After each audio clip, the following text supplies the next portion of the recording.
सर्व आरोपींची या प्रकरणात निर्दोष मुक्तता करण्यात आली आहे। त्यानंतर आता प्रतिक्रिया सुद्धा सर्वांकडून यायला लागलेल्या आहेत। तर दुसरीकडे राजकीय प्रतिक्रियाही अत्यंत महत्त्वाच्या आणि बोलक्या म्हणाव्या लागतील, कारण दहशतवाद हा कधी भगवा नव्हता, नाही आणि नसेल अशी महत्त्वाची प्रतिक्रिया मुख्यमंत्री देवेंद्र फडणवीस यांनी दिली आहे। 29 सप्टेंबर 2008 रोजी मालेगावमधल्या भिक्खू चौकामध्ये एका स्कूटरमध्ये बॉम्ब ठेवण्यात आला होता। त्या बॉम्बचा स्फोट झाला आणि त्यात 6 जण ठार झाले होते, तर 100हून अधिक जण गंभीर जखमी झाले होते।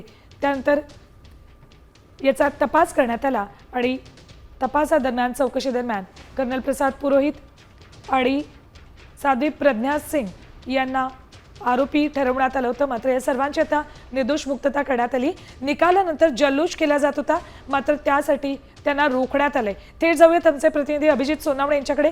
अभिजित, अपडेट्स। त्या व्यक्तीने आपला कॉल होल्डवर ठेव। सर्व आरोपींची निर्दोष मुक्तता केल्यानंतर NIA कोर्टाने दिलेल्या निकालानंतर मालेगावमध्ये आनंद साजरा करण्यात येतोय, मात्र त्यासाठी रोखण्यात आलेला आहे।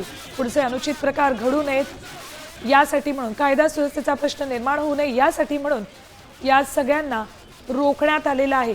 पोलीस त्यांच्यासोबत चर्चा करतायत, त्यांना समजावण्याचा प्रयत्न करतायत, त्यांची समजूत घालत असताना पोलीस दिसतात। आज निकाल येणार होता, त्या पार्श्वभूमीवर संपूर्ण मालेगाव शहरात नाशिक जिल्ह्यातल्या ग्रामीण भागामध्ये कडेकोट बंदोबस्त ठेवण्यात आला होता। ज्या भिक्खू चौकात बॉम्बस्फोट झाला होता त्या चौकातही तगडा बंदोबस्त तैनात करण्यात आला होता।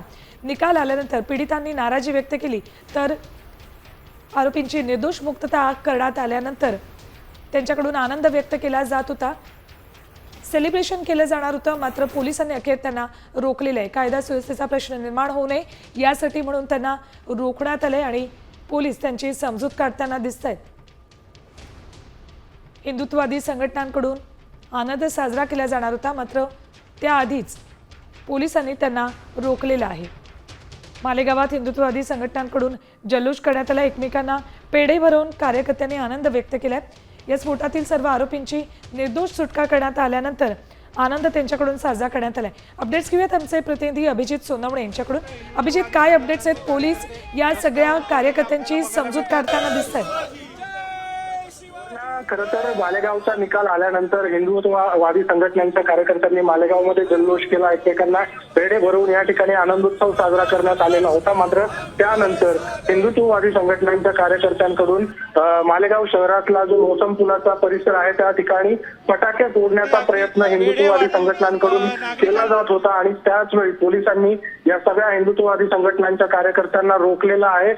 त्यांची त्या ठिकाणी पोलिसांकडून सध्या समजूत काढली जाते, मात्र हिंदुत्ववादी कार्यकर्ते फटाके फोडण्यावर ठाम आहेत आणि त्यामुळे कुठेतरी काहीच्या तणावाचं वातावरण सध्या मालेगाव शहरातल्या मोसम पूल परिसरामध्ये निर्माण झालेलं आपल्याला बघायला मिळेल। हे सगळे हिंदुत्ववादी संघटनांचे कार्यकर्ते जे आहेत ते या ठिकाणी एकत्र जमलेले होते आणि हातामध्ये भगवे ध्वज घेऊन या सगळ्या न्यायालयाच्या निकालाचं स्वागत त्यांच्याकडून केलं जात होतं। त्याच दरम्यान फटाके देखील या ठिकाणी फोडण्याचा प्रयत्न या हिंदुत्ववादी संघटनांकडून केला जात होता। त्याचवेळी या ठिकाणी बंदोबस्ताला असलेल्या पोलिसांनी त्यांना रोखलेलं आहे आणि एकूणच आता त्यांची समजूत काढण्याचा प्रयत्न सध्या या ठिकाणी पोलिसांकडून केला जातोय। मात्र हिंदुत्ववादी संघटनांचे कार्यकर्ते आक्रमक आहेत, ते पोलिसांचं ऐकायला तयार नाही, त्यामुळे काहीचं तणावाचं वातावरण सध्या आपल्याला मोसम पूल परिसरामध्ये निर्माण झालेलं बघायला मिळतंय।